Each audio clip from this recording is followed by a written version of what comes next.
Willkommen zurück zu einer weiteren Folge von SFS Kolonie.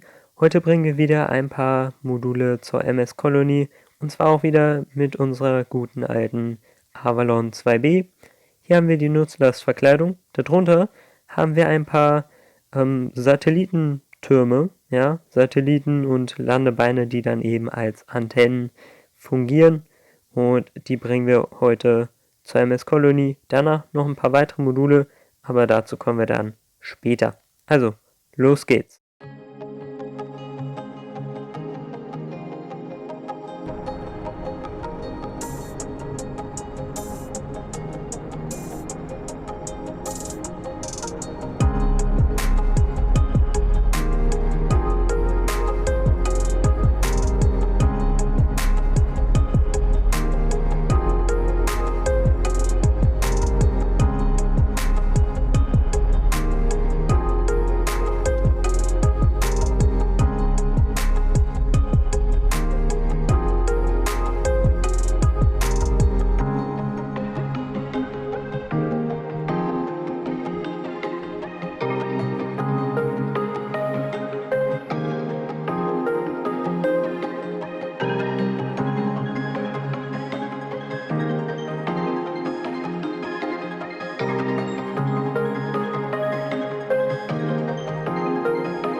Hier haben wir die zweite Ladung an Modulen, auch wieder mit unserer Avalon 2b. Und hier haben wir wieder die Nutzlastverkleidung. Darunter sind ein paar Raffinerien, um das gesammelte Erz in Treibstoff und Sauerstoff umzuwandeln. Ganz genau. Und die bringen wir jetzt auch nochmal dorthin. Los geht's.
kommen wir zur dritten Rakete in dieser Woche. Und zwar haben wir hier eine Avalon 3B mit 80 Tonnen Nutzlast.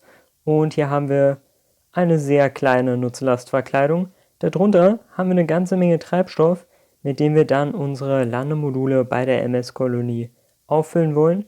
Ihr seht, hier unten ist direkt ein Hitzeschild, den ich gerade nicht anklicken kann. Da sind auch Landebeine drin und wir haben auch Fallschirme. Das heißt, wir bringen das direkt wieder zurück zur Erde. Wir füllen einfach nur die Treibstofftanks auf und kommen wieder zurück. Ganz genau. Und das bringen wir jetzt auch nochmal dorthin.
Da sind wir wieder zurück auf der Erde. Wir haben hier 1,9% an Treibstoff übrig.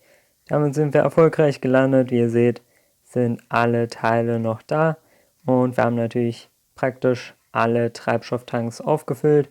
Zumindest alle relevanten, ja, alle Treibstofftanks, die wir für die Mission wirklich benötigen. Ich habe noch ein paar kleinere extra Treibstofftanks da aufgefüllt. Aber ansonsten wäre es das. Wir haben natürlich hier keine Missionserfolge, eine Menge Missionserfolge bekommen, aber keine besonderen weiteren Erfolge. Hier haben wir die erste Stufe. 0,4% an Treibstoff sind hier übrig. Dann können wir das mal einsammeln. Keine Erfolge. 246 Grad Celsius, maximale Temperatur. Das ist doch ganz in Ordnung. So, da sind wir auf gar keinen Fall dicht am Weltraumzentrum. Ja, das kann man gar nicht sehen. Bei den zweiten Stufen, beziehungsweise bei der Avalon 2B, bin ich wahrscheinlich deutlich näher dran. Ich glaube, ihr könnt das ganz knapp sehen, ja, am rechten Bildschirmrand. Da ist halt eben ein Gebäude und da sind wir eigentlich recht dicht dran gelandet. Kann natürlich nochmal deutlich besser werden, aber egal. Jedenfalls haben wir hier die zweite Stufe. 1% an Treibstoff sind noch übrig. Dann sammeln wir das auch ein. Wie immer keine Erfolge und wie immer eine ganze Menge Missionserfolge. Einsammeln, schließen. Dann kommen wir hier noch ein Stück näher. Da ist leider ein Landebein weggebrannt beim Wiedereintritt. Hier haben wir 2,6%. Da sind wir schon deutlich näher am Weltraumzentrum. Jetzt kann man das auch eindeutig erkennen am rechten Bildschirmrand. Sammeln wir auch mal ein und holen uns auch dort die ganzen Missionserfolge ab. Ich wünschte, dass es irgendwie ein bisschen schneller gehen würde oder dass man das einfach überspringen könnte, weil, ja, ist ein bisschen nervig. Und hier haben wir noch 3,8% Treibstoff übrig und da sind wir, ja, wir sind so dicht dran, dass wir auch schon den Startturm und den großen Treibstofftank erkennen können. Kann aber auch, wie immer, noch ein bisschen besser gehen. Ja? Also ich habe jetzt hier nicht gerade vor, Rekorde zu brechen und auf dem Startpad zu landen, weil dann könnte ich ja auch in den Turm reinkrachen. Aber dichter wäre natürlich sehr schön. Und damit hätten wir das. Dann wechseln wir hier zur MS Colony rüber. Mal wieder, der Orbit ist nicht ganz perfekt geworden, aber ist ja auch an sich egal. So, dann haben wir jetzt hier die 4 Module. Wir haben unten die ja, Satellitenempfangtürme, genau, mit den Antennen dran. Und hier oben haben wir die Raffinerien. Und damit ist unsere MS-Kolonie jetzt bereit, eine weitere Kolonie aufzubauen. Und das wäre es dann mit der Folge. Ich hoffe, es hat euch gefallen. Wenn ihr mehr wollt, lasst ein Like da und ein Abo, um nichts mehr zu verpassen. Wir sehen uns dann im nächsten Video wieder. Tschüss!